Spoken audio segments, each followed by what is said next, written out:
አሰብ በዋነኝነት ቅድሚያ የሚሰጠው ጉዳይ መሆኑን ዶክተር ጌዲዮን ተናገሩ። ሰላም የኢትዮ ፎከስ ቤተሰቦች፣ የዕለቱን መረጃ ይዘን ቀርበናል። አብራችሁን ቆዩ።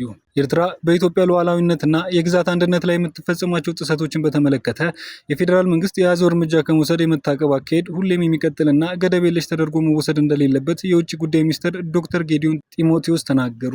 ዶክተር ጌዲዮን ኢትዮጵያ ከኤርትራ መገንጠል በፊትና በኋላ በአሰብ ወደብ ላይ ባፈሰሰችው ከፍተኛ ሀብት ምክንያት አሰብ ፌዴራል መንግስት በዋነኝነት ቅድሚያ የሚሰጠው ጉዳይ እንደሆነ መግለጻቸውን ተዘግቧል። የውጭ ጉዳይ ሚኒስትሩ ዶክተር ጌዲዮን ይህን የተናገሩት ትናንት ሐሙስ ህዳር 4 2018 ዓ.ም ሆርን ሪቪው የተባለው ቲንክ ታንክ ከአዲስ አበባ ዩኒቨርሲቲ ጋር በመተባበር ባካሄደው የፖሊሲ ፎረም ላይ ነው። ዶክተር ጌዲዮን አምባሳደሮችን ጨምሮ የተለያዩ ሀገራት ዲፕሎማቶች በታደሙበት በዚህ መድረክ ላይ በአፍሪካ ቀንድ የታዩ ሰሞነኛ ሁኔታዎች በተመለከተ የኢትዮጵያ መንግስትን ፖሊሲና ምልከታ አቅርበዋል። የውጭ ጉዳይ ሚኒስትሩ ገለጻ በተለይ የሚያተኩረው በኢትዮጵያና ኤርትራ ግንኙነት ላይ ነው። በኢትዮጵያና ኤርትራ መካከል ለዘመናት የዘለቀው ግጭት መነሻ ከድንበር ውዝግብ ወይም ከባህር በር ፍላጎት የተሻገረ መሆኑን እንዳብራሩ የውጭ ጉዳይ ሚኒስትር በድረገጹ ባወጣው የዶክተር ጌዲዮን ሙሉ ንግግር ሰፍሯል። ለግጭቶቹ ዋነኛ ምክንያት አድርገው ከጠቀሷቸው ጉዳዮች ውስጥ አንዱ የኤርትራ መንግስት በኢትዮጵያ ውስጥ ጉዳዮች ላይ እንደሚፈጸም ያመለከቱት ጣልቃ ገብነት ነው። የኤርትራ መንግስት በኢትዮጵያ ውስጥ ፖለቲካዊ ጉዳዮች ላይ አቋም መያዝ፣ ሀሳብ ማቅረብና በንቃት የመሳተፍ ጭምር መብት እንዳለው ይሰማዋል ሲሉ ሙግታቸውን በማሳያ አስደግፈዋል። ከዚህ በተጨማሪም የኤርትራ መንግስት አመራር ኢትዮጵያ ላይ ጠበኛ ፍላጎት ላላቸው ሁሉም ኃይሎች ራሱን መገልገያ አድርጎ የማቅረብ ዝንባሌ እንዳለው በማንሳት ወቅሰዋል። የሀገሪቱ አመራር ለሶስተኛ ወገኖች ቀጠናዊ ተቀጽላ ሆኖ ለመንቀሳቀስ ያለውን ብርቱ ፍላጎት በመጥቀስም ወንጅለዋል። የውጭ ጉዳይ ሚኒስትሩ ከኤርትራ ጋር በተያያዘ ያነሱት ሌላኛው ሀሳብ የኢሳያስ ዶክትሪን በማለት የጠሩትን ጉዳይ ነው።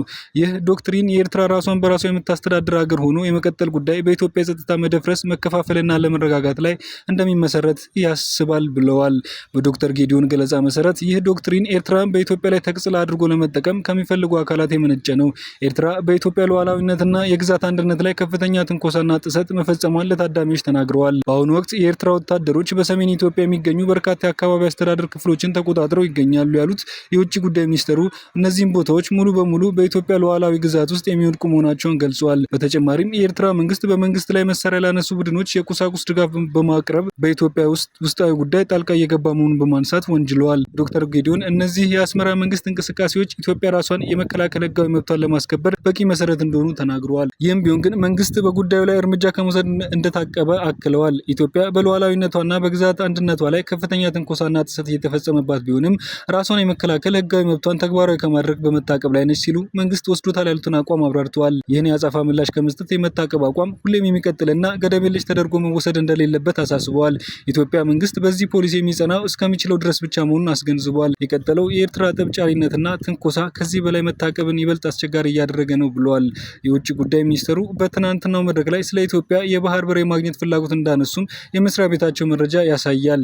ዶክተር ጌዲዮን የባህር በር ለኢትዮጵያ ህልውና ጉዳይ መሆኑን እንዲሁም ከ130 ሚሊዮን በላይ የሚሆኑ የሀገሪቱ ህዝብ ዘላቂ እና ደህንነቱ የተረጋገጠ ባህር እንደሚያስፈልገው በመጥቀስ ከዚህ ቀደም በመንግስት ባለስልጣናት የተነሱ ሀሳቦችን በድጋሚ አንጸባርቀዋል። በተጨማሪም ዶክተር ጌዲዮን አሰብ ወደብ በኢትዮጵያ መንግስት በዋነኝነት ቅድሚያ የሚሰጠው ጉዳይ መሆኑን እንደተናገሩ መድረኩ ባዘጋጀው ሆርን ሪቪው ድረገጽ ባወጣው የውይይቱ ጭምቅ ሀሳብ ላይ ሰፍሯል። መንግስት ይህን አቋም የያዘው የአሰብ ወደብን በተመለከተ የተፈጸሙ ታሪካዊና ህጋዊ ስህተቶችን ለማረም ካለፈው ፍላጎት የመነጨ ብቻ እንዳልሆነ አስረድተዋል። ኢትዮጵያ ከኤርትራ መገንጠል በፊትና በኋላ በወደቡ ላይ በከፍተኛ መጠን ሀብት ማፍሰስ የአሰብ ወደብን ቅድሚያ የሚሰጠው ጉዳይ ለማድረጓ ምክንያት እንደሆነ ገልጿል ተብሏል።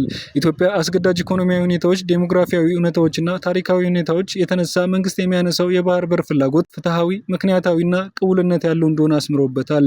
ዶክተር ጌዲዮን በኢትዮጵያና በኤርትራ መካከል ያለው ውጥረት ሊፈታ የሚችለው በሁለቱ ሀገራት መካከል በሚደረግ ቀጠናዊ ኢኮኖሚ ውህደት በመፍጠር ነው የሚል አቋማቸውን በገለጻቸው አቅርበዋል። የኢትዮጵያ ዘላቂና ደህንነት የተረጋገጠ የባህር በር የማግኘት ፍላጎትም በዚህ አካሄድ መፍትሄ እንደሚያገኝ አስረድተዋል።